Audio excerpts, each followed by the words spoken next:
Good morning everyone welcome back to my channel. आज चाहिँ म यहाँ बाइबल पढ्दैछु। अनि बिहानको हाम्रो आमैको खाना 9 बजी मम्मीले दिनुभयो। अनि खानामा चाहिँ आमैलाई मैले सोधेको, आमै खानामा के छ भन्दाखेरि चाहिँ आज मिक्स भेजिटेबलको सुप थियो हल्का, अनि अचार, अन्त माछा हिजो बेलुकाकै थियो, त्यो मम्मीले केलाइदिनु हुँदैछ।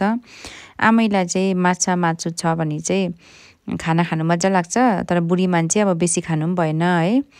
अन्त हेर्नुहोस् न, यहाँ दिउँसो मेरो बिरालो त्यहाँ पर उसको जग्गामा खान्छ सुत्छ, त्यहाँदेखि फेरि उठ्छ हो। अन्त खेल्छ त्यहाँ, हेर्नुहोस् न खेलेको। आम्मामाम नङ काटिदिएको थिएँ अस्ति चाहिँ, अहिले चाहिँ मम्मीले नङ नकाटिदिनु अरे हो। अन्त ऊ नङ लामो भएर खुसी भएको छ। नङ लामो नङ छ भने चाहिँ त्यो नङको हेल्पले चाहिँ उसले मजाले माथि माथि चढ्नु पनि सक्दो रहेछ नि त पक्रेर कि। अन्त मैले त्यहाँ सुरु भनेको, हेर्नुहोस् न त्यहाँ पुलुक पुलुक हेर्दैछ। ममु राखिदिएको थिएँ कि नाम मम्मीले, या मम्मी दिनभरि मम्मीसँगै हुन्छ नि त हो। अन्त मम्मीले सुरु भनेर अब उसको नामै सुरु भइसकेको छ। यहाँ हेर्नुहोस् न, उसलाई तिर्खा लागेछ कि दुध दिँदा चाहिँ खाँदैन हो। अन्त ऊ यसरी टेबलमा राखेको, त्यसमा त्यो प्लान्ट राखेको पानी चाहिँ त्यसरी खानु भन्छ हो। बदमास गर्नु जान्छ त्यसरी, कम्ती बदमास गर्दैन दिनभरि। अन्त आज चाहिँ मेरो लन्च एकदम हेल्दी लन्च बनाउँदैछु। अन्त लन्चमा चाहिँ मेरो फ्राइड राइस, कर्न, ब्रोकौलीहरू हालेको, अन्डा हालेको।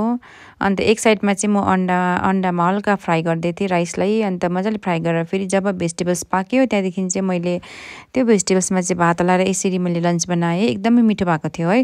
फेरि हेर्नुहोस् न, त्यहाँमा फेरि खाना खाएर यसो हेरेको त त्यहीँ आएर पानी खाँदै रहेछ हो। दुध चाहिँ कुनै किन उसलाई मनै पर्दैन, पुरा उयो गर्छ हो। अन्त आज मिटिङ पनि थियो, अन्त हाउजिङको। अन्त मिटिङ गएर आएर चाहिँ म एकछिन बाहिर रमित हेर्दै बसेको हो। आज घाम पनि लागेको थियो मजाले। अन्त बाहिर हेर्दै एकछिन बसेको। अब के गर्नु, म चाहिँ एउटा इन्डिपेन्डेन्ट लेडी हो है। अन्त आफै सबै कुरो गर्नुपर्छ, त्यसले गर्दाखेरि चाहिँ रेस्पोन्सिबिलिटीहरू धेरै छ। तर आइएम ब्लेस्ड कि मेरो मम्मी मेरो साथमा हुनुहुन्छ है। त्यसले गर्दाखेरि चाहिँ अब धेरै कुराहरू गर्नुपर्छ।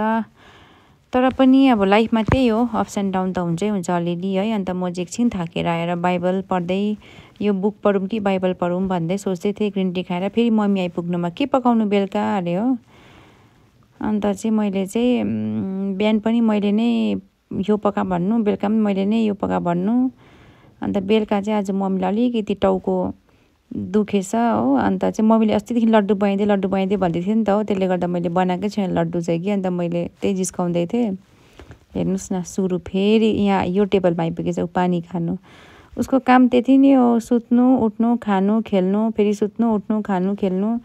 तर यसले गर्दाखेरि हाम्रो घरमा यति बेसी रौनक हुन्छ। मेरो घरमा मम्मी हुनुहुन्छ, आमै हुनुहुन्छ होइन।